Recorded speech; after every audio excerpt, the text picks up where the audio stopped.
Google map আমাদেরকে খেয়ে দিল। ও মা, এক দরজা বন্ধ হলে আরো 10টা দরজা খুলে যাবে। আসসালামু আলাইকুম, আশা করি সকলে ভালো আছেন। তো আসলে এই জ্যামের রাস্তায় বা ঢাকা শহরে যদি আপনি রাইড করেন, সেক্ষেত্রে আপনার স্পোর্টস বাইক বাদে যদি আপনি নেকেড বাইক দিয়ে যদি রাইড করেন, সেক্ষেত্রে আপনার খুবই ইজি হয়। কারণ স্পোর্টস বাইক দিয়ে রাইড করার ক্ষেত্রে আপনার তো ব্যাক পেন তো হবেই, মাস্ট বি।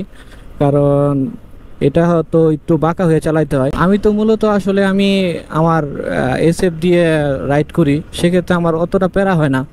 তো আজকে তো V3 নিয়ে আজকে ঢাকার ভিতরে ঢুকছি। তো জামের তো অবস্থা খারাপই, জাম ঠেলতে ঠেলতে জীবন শেষ। তো সেক্ষেত্রে আমি V3 নিয়ে তো আরও অবস্থা আমার খারাপ। কারণ এই বাঁকা হয়ে চালাইতে চালাইতে পিঠের অবস্থা খুব খারাপ, আর হাতের অবস্থাও খুব খারাপ। হাতেও আসলে পেনটা দেয়। সেক্ষেত্রে ঢাকা শহরে নেকেড বাইক দিয়েই রাইড করাটা বেস্ট।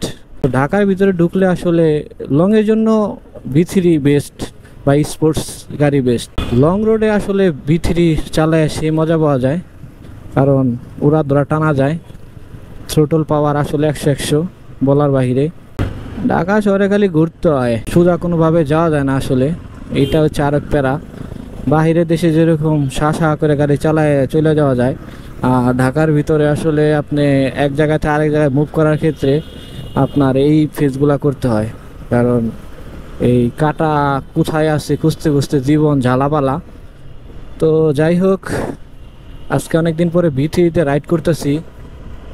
তো এখন আমি ইউটার্ন খুঁজতেছি, কোথায় ইউটার্ন আছে। তো সামনেই তো ইউটার্ন পেয়ে গেছি।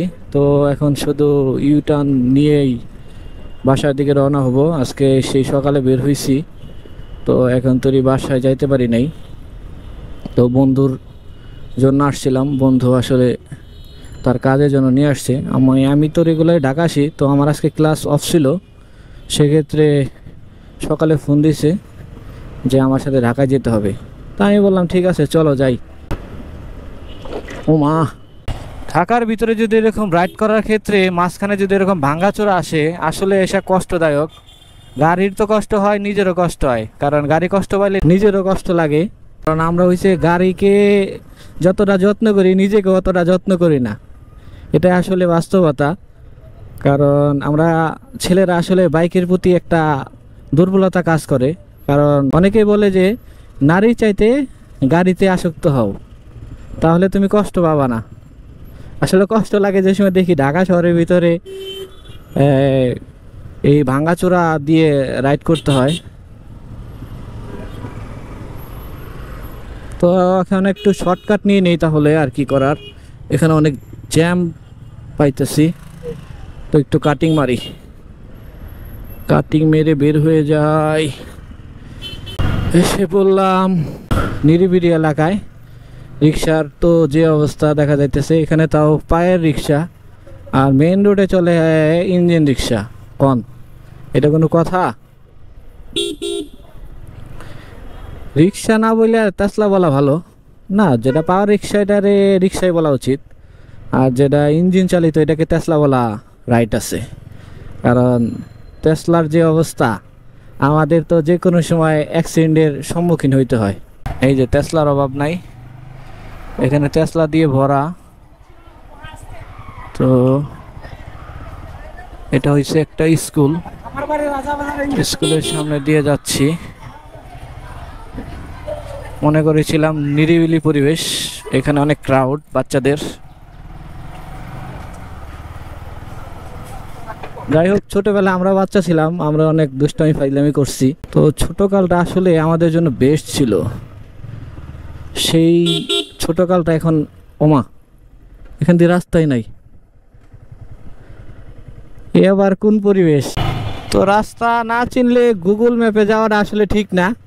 কারণ গুগল ম্যাপ আপনাকে যে জায়গায় নিয়ে যাবে, যা দেখবেন যে ওখানে কোনো রাস্তাই নাই। এই হচ্ছে গুগল ম্যাপের অবস্থা। এখন কোন দিকে আমরা? বড় ভাইয়ের কাছে জিজ্ঞাসা বেরোবো।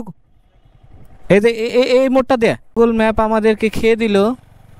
এতদিন জানতাম যে একজন আরেকজনকে খেয়ে দেয়, তো আমাদের আসলে গুগল ম্যাপ খেয়ে দিয়েছে। আমরা এখন রাস্তা খুঁজে পাচ্ছি না। রাস্তা খুঁজতে খুঁজতে আমাদের জীবন ঝালাপালা হয়ে যাচ্ছে। তো জ্যাম দেখে চিপিং দিয়ে রাস্তা খুঁজতেছিলাম। তো এইভাবে যে জ্যামের চাইতে যে প্যারা বেশি দিবে এটা আসলে ভাবি নাই কখনো।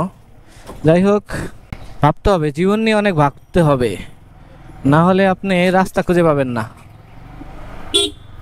তেমনি সাকসেসও এমন যে আপনি খালি খুঁজতে থাকবেন, এক রাস্তা থেকে আরেক রাস্তায় গেছেন, তো এইভাবে খুঁজেন, আপনার লাইফে সাকসেস এইভাবে আসবে।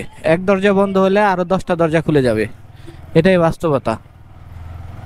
বাস্তবতার মুখোমুখি না হলে আসলে কখনোই আপনি নিজেকে সাকসেসফুল দাবি করতে পারবেন না। তো আমি এখন সোজাই যাব, দেখি কি হয়। শর্টকাট মারতে যায় চুদলিং পং হয়ে গেছে।